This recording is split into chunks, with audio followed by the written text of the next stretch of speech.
성경 보겠습니다. 함께 하신 말씀은 구약성경 창세기 45장 5절에서 8절까지의 말씀입니다. 구약성경 72쪽 전후로 있습니다. 창세기 45장 5절에서 8절까지의 말씀 우리 한 절씩 교도하시고 기도하시겠습니다. 제가 5절을 봉독합니다. 당신들이 나를 이곳에 팔았으므로 근심하지 마소서, 한탄하지 마소서. 하나님이 생명을 구원하시려고 나를 당신들 앞서 보내셨나이다. 이 땅에 2년 동안 흉년이 들었으나 아직 5년은 가격도 못하고 추수도 못하리라. 하나님이 큰 구원으로 당신들의 생명을 보존하고 당신들의 후손을 세상에 두시려고 나를 당신들 앞서 보내셨나니 그런즉 나를 이리로 보낸 자는 당신들이 아니요 하나님이시라. 하나님이 나로 바로의 아비를 삼으시며 그 온 집의 주를 삼으시며 애굽 온 땅의 선지자를 삼으셨나이다. 아멘.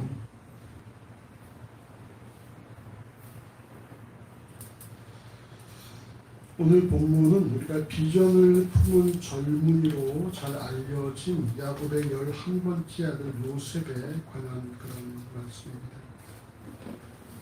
요셉은 아비 야곱이 사랑했던 두 번째 부인 라헬의 첫 번째 아들로서 야곱은 첫 번째 부인 레아의 아들들보다 두 번째 부인 라헬과 그의 후손인 요셉을 편애하였습니다. 창세기 33장 2절에는 야곱이 400인을 거느린 예수를 맞이할 때 그 자식들을 나누는데 여종과 첩들과 첩 2명과 그 자식들은 제일 앞에 두고 그 다음에 레아와 그 자식들을 그 뒤에 두고 마지막에 라헬과 요셉은 가장 마지막에 두었다라고 말씀을 합니다. 결국 요셉이 라헬과 그의 아들을 가장 아꼈다라고 할 수가 있는 것이죠. 이후 사랑하는 여인 라헬이 베냐민을 출산하다가 죽게 되자 더욱 그녀의 자녀인 요셉과 베냐민을 더 아끼는 그런 모습이 있습니다.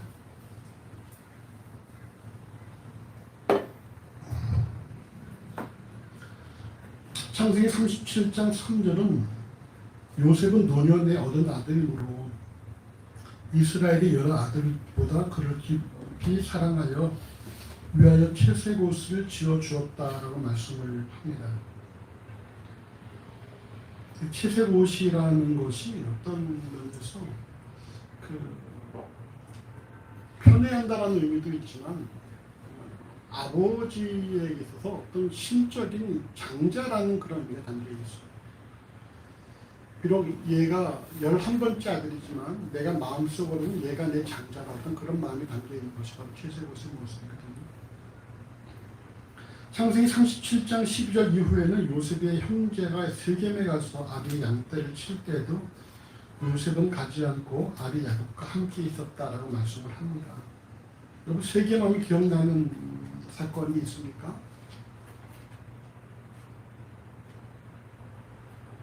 어떤 게 있습니까? 세겜에 야곱이 세겜에서 거하고 있다가 이렇게 잠시 디나가 마실 나갔다가 어려움을 당하게 되죠.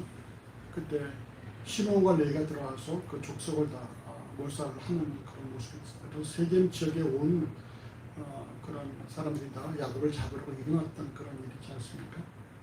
세겜은 참 야곱의 아들들이 위험한 지역이었다라는 것이죠. 야곱이 그곳에 요셉을 보내지 않았다는 것이고 또 창세기 37장 2절에 보면 요셉의 그 형제와 함께 양을 칠 때에 야곱의 첫 비라와 실바의 아들들의 과실을 아비에게 과였다 이렇게 말씀하고 있습니다. 그 요셉은 어떤 사람이었어요? 고자질쟁이. 형제들의 사건들을 아버지에게 다 일이 고하는 그런 고자질쟁이. 형제들 볼 때는 아빠의 스파이 이렇게 보는 것이죠. 자, 이런 일이 있으면은 어떨까? 정호 동생이 너와 둘이 했던 것들을 다 엄마 아버지 다 가서 말씀드려. 그러면 동생이 어떻게 보일까? 때려주고 싶겠지. 경훈이 어떨까? 오빠랑 있었는데 오빠가 일을 다 엄마 아빠한테 다 하고 전쟁이다. 해보겠다는 거야? 결국 요셉은 형들의 미움을 사서 애굽으로 장사로 다니는 이스마엘 사람에게 팔려서 아비를 떠나 애굽으로 가게 되었습니다. 이후 창세기 39장 이하의 말씀에 의하면 애굽 바로의 신하 시위대장 보디발에게 팔려서 보디발의 집에 들어가서 가정의 충무가 되어서 보디발의 소유를 관리하게 되는데, 이를 창세기 39장 3절은 이렇게 말씀하죠. 그 주인이 여호와께서 그와 함께 하심을 보며 또 여호와께서 그의 범사에 형통케 하심을 보았더라, 이렇게 말씀하고 있어요. 여호와께서 동행하시며 여호와께서 그의 범사에 형통케 하심으로 요셉이 노예로 팔려간 집에서 가정의 충무가 되었다라는 것입니다. 여호와께서 동행하사 형통케 하심에도 불구하고 보디발 아내의 유혹을 거절한 결과 누명을 써서 왕의 죄수를 하던 옥에 갇히게 되었다라고 창세기 39장 20절을 말씀합니다. 그러나 창세기 39장 40절은 누명을 쓰고 갇힌 옥에서도 하나님의 형통케 하심으로 간수장인 전옥에게 은혜를 입어서 옥중 계란 사물을 다 맡아 처리하였으며, 그런 상황 속에서 동일한 옥에 갇힌 바로의 술 담당관과 음식을 담당하는 자들을 만나게 되고 그들의 수종을 이루게 되었다고 창세기 40장 4절을 말씀합니다. 하나님께서 동행하시고 형통케 하셔서 요셉이 팔려간 집에서 충무가 되고, 하나님의 형통케 하심으로 누명을 쓰고 감옥에 들어갔는데, 또 하나님의 형통케 하심으로 그 옥중 모든 그 사무를 맡아보는 그런 어떤 뭐에서 관리장, 이 옥중 이 간수의 그런 총무가 되었다는 것이죠. 그래서 왕을 옆에서 섬겼던 술 담당관과 또 음식 담당관들을 순들이었다라는 것입니다. 어떻게 생각해, 경원아? 하나님 형통케 하심으로, 하나님 그 형통케 하시면 가서 요셉이 잘 돼야 될까, 또 어려워져야 될까? 잘 돼야 돼. 근데 요셉은 어떻게 돼? 하나님께 동행하시 형통케 하심에 불구하고 보디발의 아내한테 누명을 쓰고 옥에 갇히게 되고, 근데 중요한 사실은 뭐야? 그런 중에도 여호와께서 요셉을 보호하셨다는 사실이죠. 마치 다니엘과 세 친구가 하나님을 믿음을 버리지 않았을 때에 사자굴이나 풀무불에 들어가는 것처럼 우리의 삶이 하나님의 백성임에도 불구하고 하나님의 형통케 하심에도 불구하고 어려움을 만날 수 있다. 근데 중요한 건 뭐예요? 그 어려움 속에서도 우리가 하나님의 은혜로 보호를 받는다는 것이죠. 그래서 이걸 이사야서 뭐라고 말씀하고 있어요? 네가 물을 건널 때도 있고 불을 건널 때도 있을 것이다. 하지만 물이 너를 침몰치 못할 것이요 불이 너를 사르지 못할 것이다 라는 말씀하고 있거든요. 우리도 가다가 자빠질 수 있죠. 우리도 가다가 돌에 부닥쳐서 넘어질 수 있어요. 근데 여호와께서 우리를 지키신다라는 것입니다. 그리스도인이라고 해서 아무런 문제가 없는 게 아니죠. 그리스도인도 또 동일한 어려움을 만난다는 것인데, 근데 중요한 건 뭡니까? 어려움을 만난 이후에 삶이 달라진다는 거. 예수를 모르는 사람들은 어려움 만나면 거기서 자빠지고 포기하고 낙심하고 좌절할 수가 있지만, 예수의 사람들은 넘어지고 자빠져도 다시 일어날 수 있는 힘을 주신다는 사실입니다. 그래서 항상 그리스도인들에게는 뭐가 주어집니까? 다시 재기할 수 있는, 회복할 수 있는 힘이 주어진다는 거예요. 세상은 두 번째 기회를 주지 않잖아요. 하지만 그리스도인은 뭐예요? 항상 하나님께서 우리에게 우리를 인도하시네, 우리에게 항상 기회가 열려져 있다라는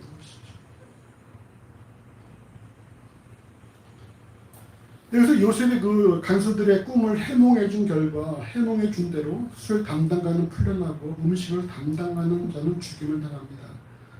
여러분 창세기 40장 14절과 15절을 보시면 요셉이 술 담당관의 꿈을 해몽해 준 것을 이렇게 말하죠.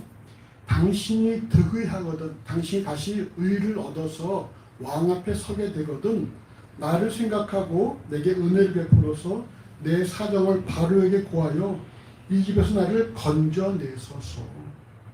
나는 히브리 땅에서 끌려온 자여 여기서도 옥에 갇힐 일은 행치 아니하나이다 라고 부탁을 합니다.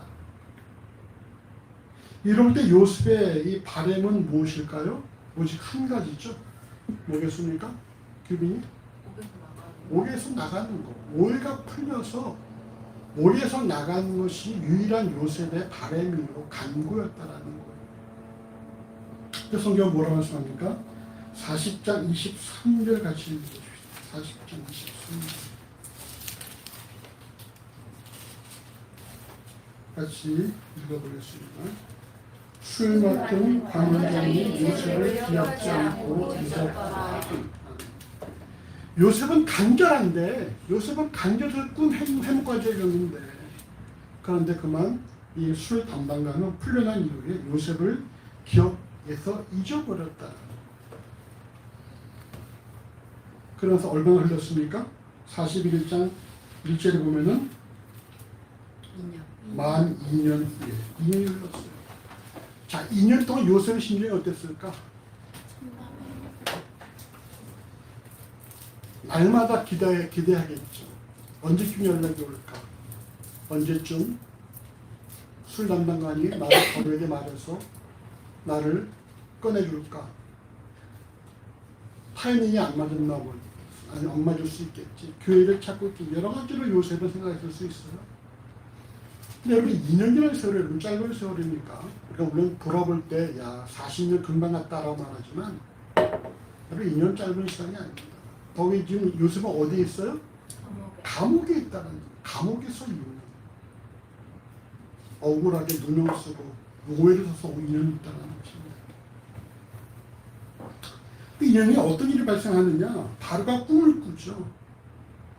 근데 이상한 꿈을 꿔서 이 꿈을 해몽할 사람이 없으니까 그제서야 술 담당관이 아 요셉 하고 요셉을 소개를 합니다. 그래서 요셉이 풀려난다는 거예요. 그리고 바로의 꿈을 해몽해 준 결과 바로가 야 어떻게 이런 지혜가 가능하냐 하면서 그 요셉을 애굽의 자기 이 애굽이라는 강대국의 2인자 왕 다음으로 총리로 삼았다는 거예요. 창세기 37장 2절에 요셉의 나이가 17세였습니다. 근데 창세기 41장 46절에 보면은 요셉이 애굽의 총리가 되던 때의 나이가 30세예요. 30세. 지금 30이라는 나이가 다윗도 30의 왕이 됐는데 30세였습니다. 요셉은 10년 이상을 애굽에서 노예 신분으로 지냈으며 그중 최소한 3년 이상은 죄수의 신분으로 살았다는 것입니다. 분명한 사실은 혈기왕성한 10대 후반에서 20대 전체를 다 노예와 죄수의 신분으로 살았다는 것입니다.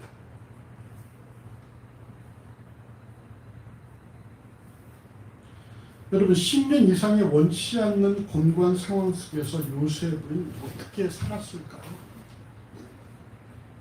어떻게 살았을까? 어떻게 살았을 것 같아요? 우리 저기 동현 아버지 어떻게 생각하십니까? 누명을 쓰고 오해를 받아서 10년 이상을 감옥에서 살았다. 어떻게 살았을까요? 네. 하루하루 그냥. 예. 요셉의 아들들의 이름은 므낫세와 에브라임인데 그 뜻은 하나님이 나로 나의 모든 고난과 나의 악의 온증을 잊어버리게 하셨다. 또 에브라임은 하나님이 나로 나의 수고한 땅에서 창성케 하셨다라는 뜻이 있다라고 창세기 41장 51절에서 52절을 말씀합니다. 이는 요셉이 원치 않는 곤고한 상황을 통해서 내 삶의 주인이 누구다? 하나님이다라는 사실을 고백을 하고 자신에게 발생한 모든 일들이 바로 자신의 주인 대신 하나님의 뜻과 계획이었다는 사실을 깨달았다라는 것을 의미합니다. 이런 요셉의 자신은 이후 형제들과의 만남에서도 그대로 드러나고 있어요. 오늘 본문 같이 읽어보십시다. 창세기 45장 5절에서 8절까지 같이 읽어보시죠.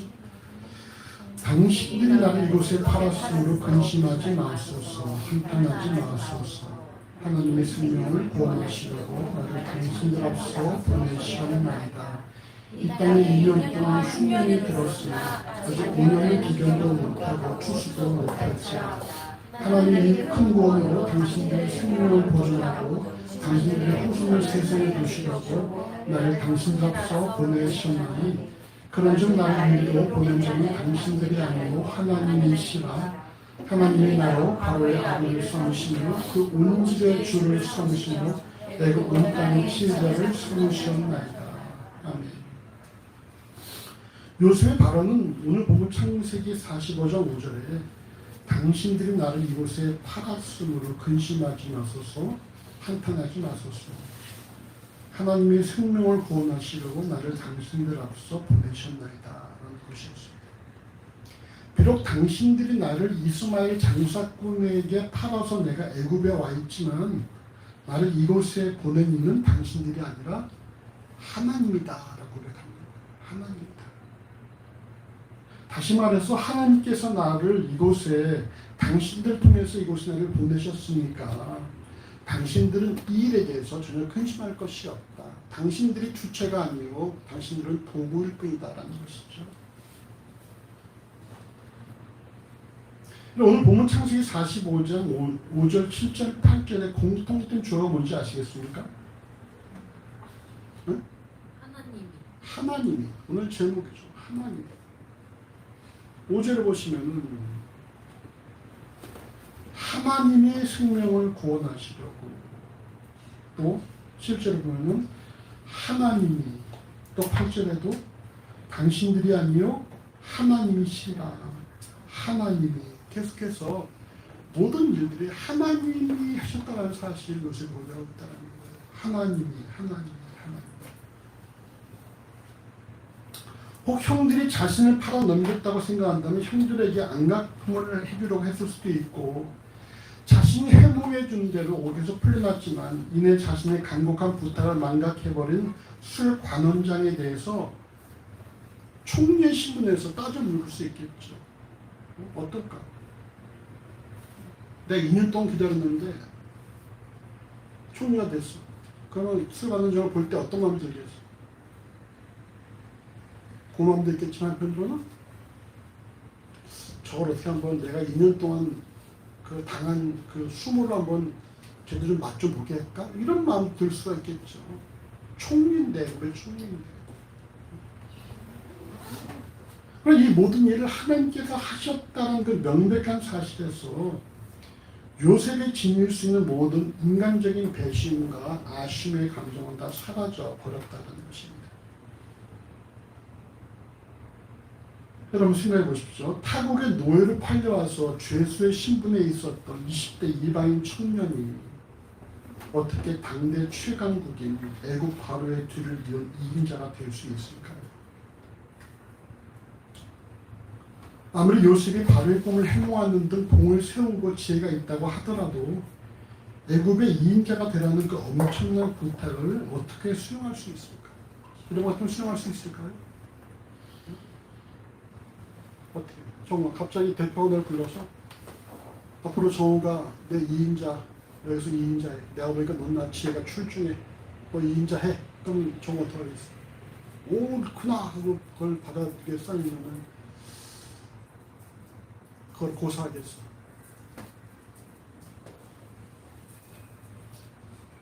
너 위에 선배들도 막 존재하고 나이 많은 사람들도 있고 네가 과장님, 부장님 있던 사람들도 있고 그런데 앞으로 정우가 부사장이야. 아, 이게 정우 마음에 들어. 그럼 어떻게 하겠어? 오케이, 기도가 응답됐네. 이런 거야?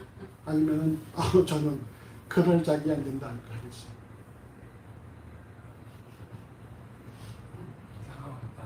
상황에 따라서 마음이 있구나. 경훈이, 만약에 원장님을 불러다가 앞으로 네가 교사를 다 관리하는 과장을 해. 그러면 어떻게 하겠어? 시간을 달라고.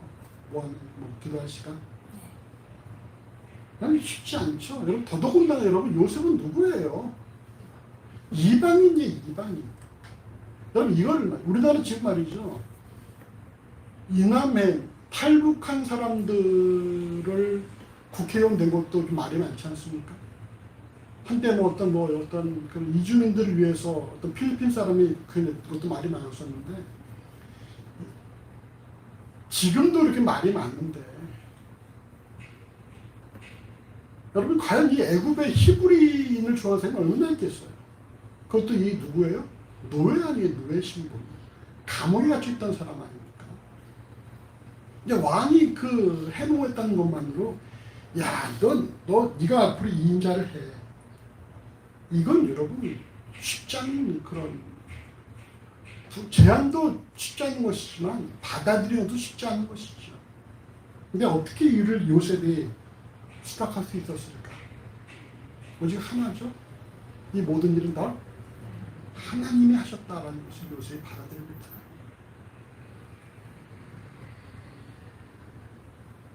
창세기 41장 16절에는 해몽을 요구하는 바로에게 요셉은 이는 내게 있는 것이 아니라 하나님이 바로에게 평안한 대답을 하심이다라고 답함으로 자신이 아닌 하나님께서 그 일을 하실 것임을 밝히고 있습니다. 그래서인지 20대 이방인 청년이 풀어준 꿈 해몽에 대해서 창세기 41장 37절 보십시오. 같이 읽어보십시다. 41장 37절.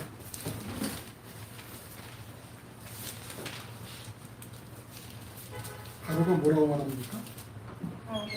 바로와 그 모든 신하가 이를 좋게 여긴지라. 또 38절. 바로가 그 신하들에게 이르되 이와 같이 하나님의 신이 감동하는 사람을 우리가 어찌 얻을 수 있으리고. 지금 문이 열렸던 거야?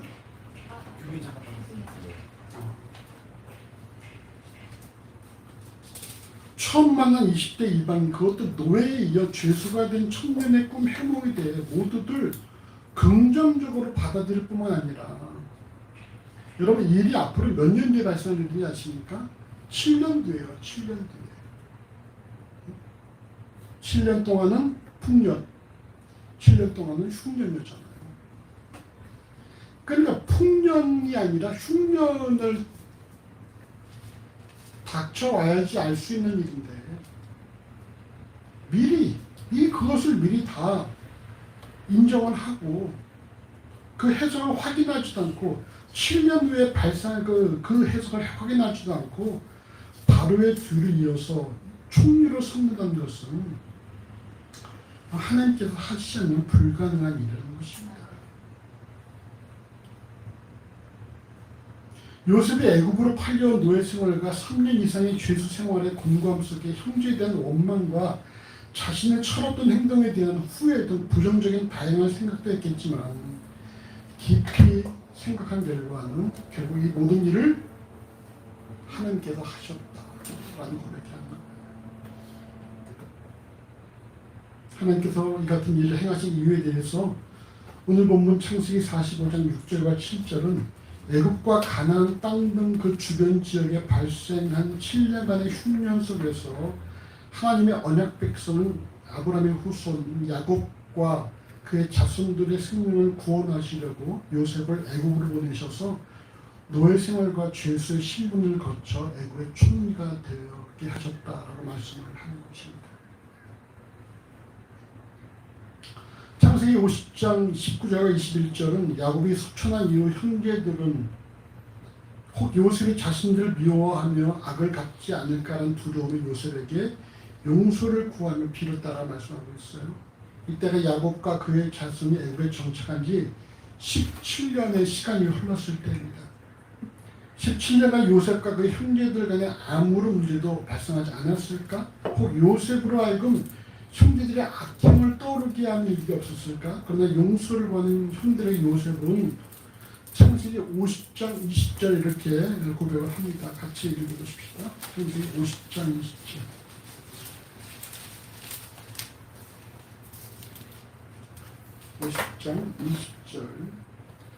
당신들은 나를 해하려 했으나 하나님은 그것을 선으로 바꾸사 오늘과 같이 만민의 생명을 구원하게 하시려 하셨나니.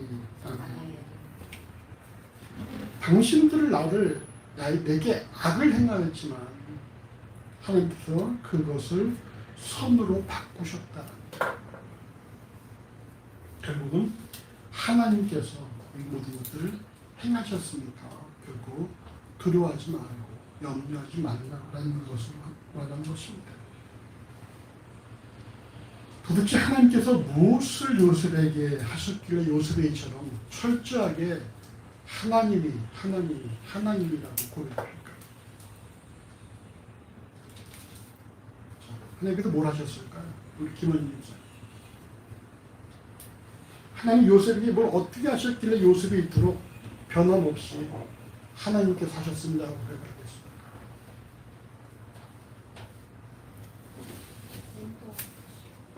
인도하시다. 우리도 하나님께서 인도하시죠? 근데 우리는 늘 인도받을 우리 삶 속에서 하나님 늘 인도하시고 내 삶에 선한 일을 행하신다는 사실을 믿고 살아갑니까? 왜 내게 이런 일이? 왜 나만 이런 일을 당해야 돼? 하나님 이거 너무한 거 아닙니까? 이렇게 말한 적 없어요? 있어요? 아니 그럴 때도 있었어요. 요즘 어때요? 요즘은 감사해요.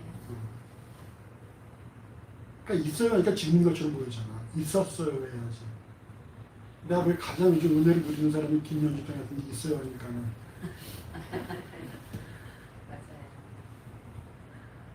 우리는 또 하나님 인도하심을 분명히 믿고 고백하며 살아가지만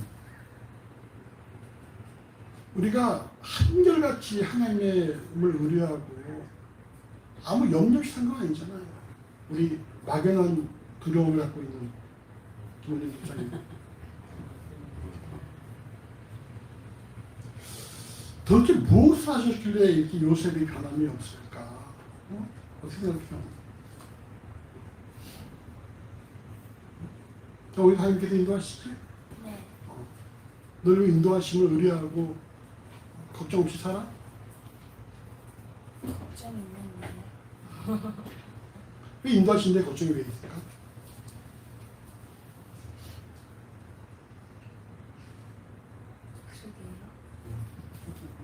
그러니까 이게 우리가 머리로 아는 거하고 우리 삶에서 이렇게 적용하는 것과는 차이가 크다라는 거죠. 분명히 알고 있지만 내 삶에서 발생하는 문제에 대해서 우리가 그 순간도 하나님은 나를 인도하신다라고 고백하기보다는 그 문제 직면하게 되어지니까 온갖 염려와 근심 걱정이 많이 발생을 하죠. 요셉은 더 그랬을 것 같아요. 근데 성경에 여러분 이런 말씀이 있어요. 시편 보십시다. 시편 105편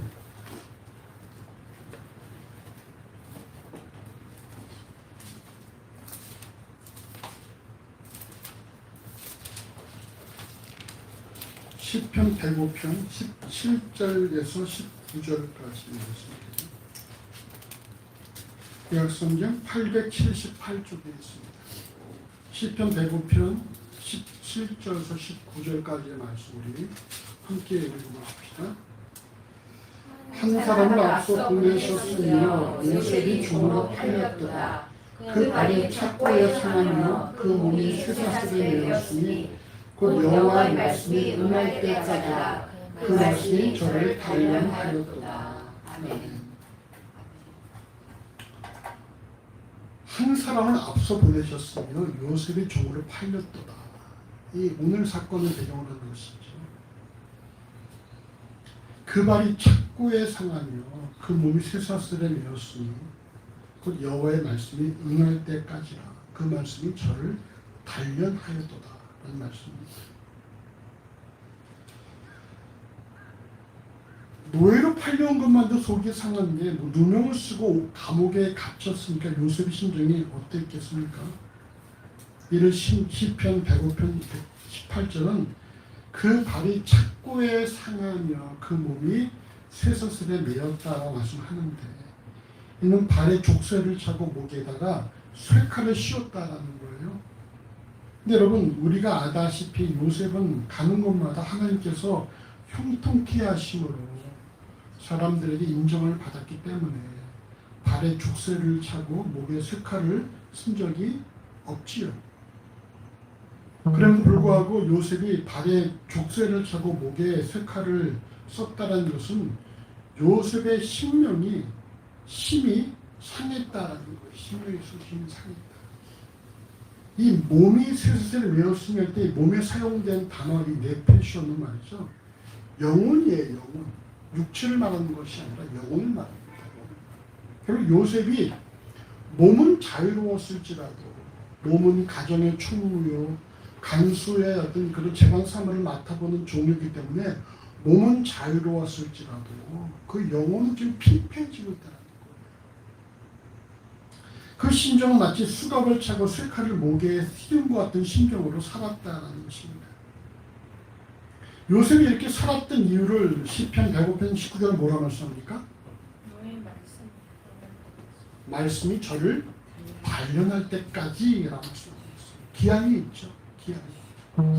요셉을 마냥 이렇게 두신 것이 아니라 언제까지라는 기한이 있다는 거예요. 언제까지입니까? 말씀이 저를 단련할 때까지.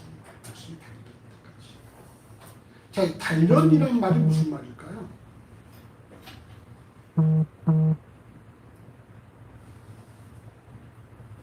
단련은 무슨 말일까요? 단련. 훈련. 자, 훈련은 왜 하지? 훈련받은 실전을 위해서. 실전에서 실전에서 훈련받은 대로 하기 위해서. 결국 여러분 훈련을 왜 합니까? 자기의 몸에 익숙해지기 위해서. 그러니까 그 단련이라는 것이 자기의 몸에 체득되어야 한다는 거죠. 태권도 해보신 분이 계신가? 태권도 해봤나 정우? 안 해봤나? 군대에서 안 해봤어? 우리 때는 다 태권도 배웠죠? 동영 아버지. 예. 잠깐. 뭐 태극 일자 뭐 해가지고. 이 품새라는 것이 그게 싸울 때에 이렇게 대련할 때에 그게 딱 나와야 되는 거야. 그 자세가. 그렇게 해서 이제 계속 하는 건데, 이제 유단자들 보면 그 딱 자세가 나오죠. 딱딱딱. 근데 이제 우리 같은 이제 파란 띠, 노란 띠, 빨간 띠 보면은 막 배울 때는 품새 배우는데 막상 대련 그러면 이제 그냥 막상 막 하는 거지. 근데 유단자들은 이제 자세가 딱 나오죠. 발차기도 딱 자세가 나오고. 훈련이 뭡니까? 자기 몸에 익히는 거죠. 그걸. 그래서 어떤 순간에도 그 모습이, 그 자세가 딱 나오는 거예요. 그러니까 단련이라는 말이 머릿속으로만 인정하고 머리로만 받아들이는 것이 아니라 그 삶에서 그게 체득화되어서 그 순간순간마다 말씀으로 자기를 딱 절제하고 말씀에 순종하고 말씀에 따라 살아갈 수 있도록 하는 것이 단련이라는 것입니다. 이렇게 되겠으면 어떻게 되겠어요? 자기에 있는 것들이 다 빠져나가야 돼요. 우리 안에 있는 것들이. 6개 있잖아요. 그 하나를 단련하신 후에는 내가 간 길을 오직 그가 하시나니 그 하나를 단련하신 후에는 내가 정금같이 나오리라 말씀이죠. 그러니까 단련이라는 말씀이 맞죠. 우리의 모든 불순물들이 다 제거되는 모습들이 나는 거예요. 다 제거되어져서 어떤 상황이 발생하는 그 상황 속에서 우리가 내 생각, 내 고집, 내 욕심 생각하지 않고 오직 무엇으로? 하나님의 말씀으로만 살아가도록 되는 것이, 이것이 이 여러분 단련의 모습이라는 거예요. 하나님께서 지금 노예 신분에 있다가 옥에 갇혀있는 요셉에게 무엇을 하시느냐. 거기서 모든 걸 다 빼내시는 거야. 아버지에게 고지질했던 그런 요셉의 이기적인 모습들, 형들 앞에서 꿈을 꾸고서 막 그냥 자랑스럽게 말했던 그런 교만들, 또 내가 억울해 하고 혼자 억울했던 모든 것들을 다 하나님께 다 빼내시는 거예요. 다 빼내시고 뭐만 남는 거예요? 이 모든 일을 하나님께서 하셨다. 그 하나만 남겨놓으시다. 다 빼버리시고 십수년의 그런 노예 생활과 죄수 생활을 통해서 그 모든 요셉이 갖고 있던 불순물들을 다 제거해 버리시고 오직 한 가지 이 모든 일들을 하나님께서 하셨다. 하나님이 하셨다만 남겨놓으셨다는 것입니다. 그게 뭐예요? 단련할 때까지. 말씀이 저를 단련할 때까지 말씀하는 것입니다.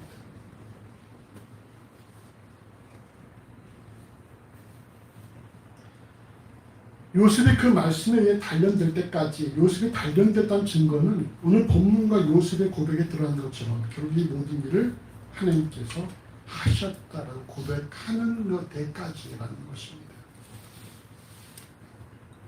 그 결과 아버지의 편에도 형들의 배반도 또한 보디발의 아내에 의해 주어진 유혹과 거절했다는 감옥행도 술관원장의 요셉을 잊어버린 것도 모두 다 하나님께서 하신 일이라는 사실로 인정을 한다는 거예요. 그래서 그 누구도 원망하지 않고 스스로를 드러내지도 않고 오직 하나님께서 자신의 모든 것을 합력해서 하나님께서 약속하신 말씀대로 성취하실 것이며 궁극적으로 선을 이루실 것이라고 믿는 지경에까지 이 요셉의 심령은 단련되었다라는 것입니다. 우리도 여러분 단련되는 과정에 있는 거예요. 우리의 모든 어려움들, 우리의 모든 공고한 상황들이 다 무엇입니까? 단련되기 위해서 주어진 모습이라는 거예요. 무엇에 이르기까지? 이 모든 일을 이 모든 일을 하나님이 하셨다라고 하기까지. 우리 서로에게 교빈이 언제 오나? 몰라? 우리 서로에게 이렇게 축복합시다. 뜨거워서 당신의 삶의 모든 일을 하나님께서 하셨습니다. 당신의 삶의 모든 일을 하나님께서 하셨습니다. 그럼 우리 삶의 모든 일을 다 하나님께서 하신 일이라는 거예요. 제가 병이 걸린 것도 다 하나님께서 하신 일이에요. 우리 삶의 모든 것이 다 하나님께서 하신 일이라는 사실입니다.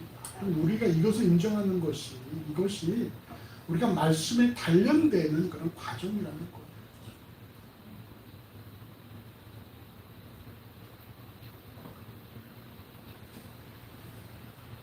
결론적으로 하나님께서 17세에 이르기까지 형제의 잘못을 아비에게 고자질하며 아비에게 편애를 받던 요셉을 애굽 땅의 노예로 팔려가게 하신 이후 또다시 누명을 써서 감옥에 갇히게 하시고 감옥에서 또 실명을 경험하게 하시고 결국 자신의 삶은 자신이 아무리 열심히 해도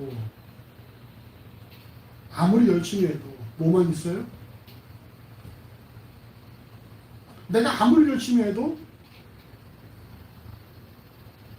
실망과 배신뿐이며 오직 하나님께서 하셔야 된다는 사실을 깨닫게 되었다는 것입니다. 요셉이 총리가 되고 싶어서 애굽에 간 것도 아니고 감옥에 갇힌 것도 아니지만 결국 요셉을 향하신 하나님의 계획은 하나님의 언약 후손이 야곱의 12아들과 그들의 후손을 보호하고자 요셉을 팔려서 총리가 되게 하신 것이었다는 거예요. 우리의 삶의 계획이 우리의 뜻과 계획대로 되지 않는다는 것입니다. 그렇다면 다 잘 됐겠죠. 근데 우리의 계획은 우리의 삶은 우리의 뜻과 계획이 아니라 오직 하나님의 뜻과 계획대로 되어진다라는 것입니다. 그래서 우리가 기도하는 것입니다. 그럼 기도 왜 합니까? 내 원대로 이루어달라고 기도하는 것입니까? 그것이 아니죠. 주께서 우리에게 알려주신 기도는 뭐예요? 내 원대로 마옵시고 아버지의 원대로 하옵소서. 이것이 우리에게 알려주신 기도의 목적입니다. 근데 아직도 우리의 기도들은, 많은 기도들은 뭡니까? 내 원대로 하옵소서라고 기도합니다. 우리의 기도는 말이죠. 아버지의 뜻을 알고 아버지의 뜻에 내가 엎드려지는 그런 기도가 돼야 한다는 거예요. 하나님 뜻에 순종하는 기도. 그래서 하나님께서 내 삶 가운데 어떤 일을 허락하신 것을 순순히 순종하면서 받아들일 수 있는 그런 기도가 돼야 한다는 것입니다. 이게 안 될 때 어떤 일이 발생하겠어요? 기도 응답이 안 되면은 계속 기도할까 안 할까요? 뭐 어떤 사람은 기도 응답 될 때까지 기도하라는 사람도 있는데, 그럼 그렇게 몇 번씩 계속 달라고 부를 때 그건 강청한 기도도 있지만, 계속 기도도 안 이루어진다. 그럼 어떻게 되겠습니까? 그럼 기도에 더 하고 싶을까요? 안 하고 싶을까요? 기도에 대한 의미를 이렇게 되는 것이죠. 기도해봐야 되는 게 없더라. 그럼 기도 안 한다.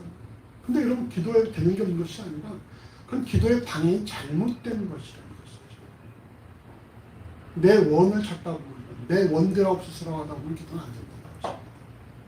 내 원을 버리고 하나님의 원을 따르도록 해주십시오 라는 것이 우리 기도가 된다. 원수는 내 원을 원해, 하나님의 원을 원해. 하나님의 원을 원해. 우리가 하나님의 뜻을 구하는 것이 기도라는 거예요. 그럼 우리의 뜻은 우리의 뜻과 계획이 아니라 하나님의 뜻과 계획대로 이루어질 것입니다. 우리의 삶에도 전도서 7장 14절의 말씀처럼 형통한 일과 곤고한 일이 병행을 할 것입니다. 여러분처럼 곤고한 일을 만났을 때 직면되는 우리의 자세, 우리가 단련되어져야 될 모습이 무엇입니까? 이 모든 일은 하나님께서 하셨습니다. 자, 다시 한번 그리였으니까 다시 한번 우리 옆 사람에게 축하합시다. 이 모든 일은 하나님께서 하셨습니다. 이 모든 일은 하나님께서 하셨습니다. 오늘따라 얼굴이 하얗네.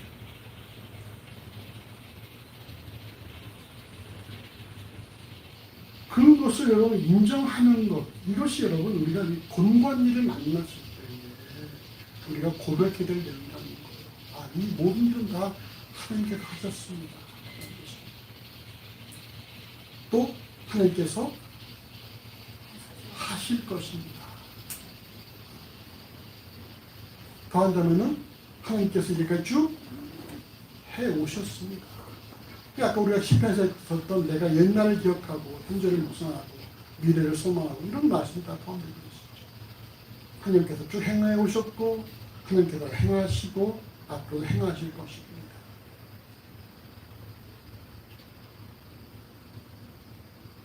사무엘하 16장 26절에 보면은 다윗이 압살롬의 반역을 통해서 이제 피난가는 일이 있죠. 그때 제사장 사독이 레위인들과 함께 법궤를 메고 나옵니다. 법궤는 뭘 의미합니까? 여호와의 동행하심을 의미하죠. 다윗의 피난길에 법궤가 동행하는 것은 다윗에게 큰 힘을 제공할 수가 있어요. 하지만 다윗은 뭐라 말합니까? 사독에게 법궤를 다시 예루살렘으로 내어가라 이렇게 말하죠. 그래서 뭐라 말해요? 하나님께서 나를 다시 기뻐하시면 나를 예루살렘으로 들어오게 하실 것이요. 만약에 나를 기뻐하지 아니하신다면 종이 여기있사오니 선이 여기신 대로 내게 행하시옵소서. 그렇습니다. 자, 선이 여기신 대로의 선하게 본다라는 이것이 누가 보기에 선한 것일까요? 다윗이 보기에 선한 것이겠습니까? 하나님 보시기에 선한 것이겠습니까? 하나님 보시기에 선한 것입니다. 다윗에게 어떤 것입니까? 이것이 내가 너를 기뻐하지 아니한다 하면 다윗에게 결코 선한 것이 아닐 수도 있어요. 하지만 다윗은 자기의 선한 것이 중요한 것이 아니라 하나님 보시기에 선한 것이 더 중요하다라고 인정하고 있다고 생각합니다. 우리도 여러분 같은 고백을 해야 한다는 것입니다. 하나님이 내게 하나님 보시기에 선하게 일하실 것입니다. 그것이 혹 내 마음에 들지 않을 수도 있고 내가 억울할 수도 있고 혹 그것이 내가 원치 않는 일이라 할지라도 하나님 보시기에 내 삶에 선하게 행하실 것이고 하나님께서 선하게 행하신 것을 결국 나 또한 선하게 받아들인다는 거예요. 결국 궁극적으로 무엇입니까? 우리에게 향하신 것은 하나님께서 결국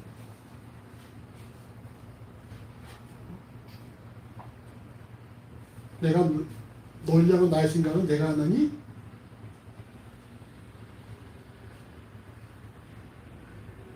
너를 향한 생각은 내가 하나니 재앙이 아니라 평안이요 장래에 소망을 주라는 것이다. 주께서 인생으로 근심하며 고생하는 것이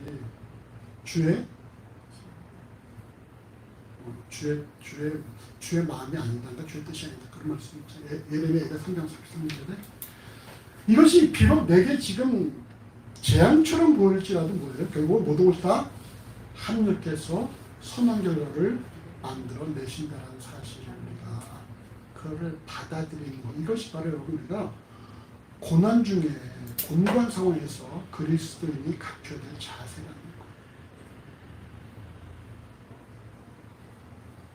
거예요. 이런 마음이 되어지면 여러분 증거 뭔지 아십니까? 야 진짜 내가 모든 걸 다 하나님께서 하셨어.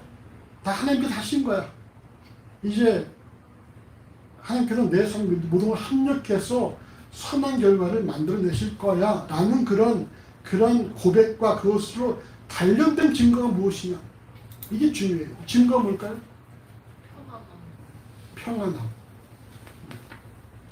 평안함. 평안함도 하나의 증거가 될 수 있지만 또 하나 그건 좀 떨어져. 평안함보다는 또 뭘까요? 오늘 주보 일찍 오시다 안 들어보셨나? 감정이 사라져요. 어? 감정이 사라져요. 그 증거가 뭔지 아세요? 이 일을 행한 사람들을 미워하지 않는다는 거예요.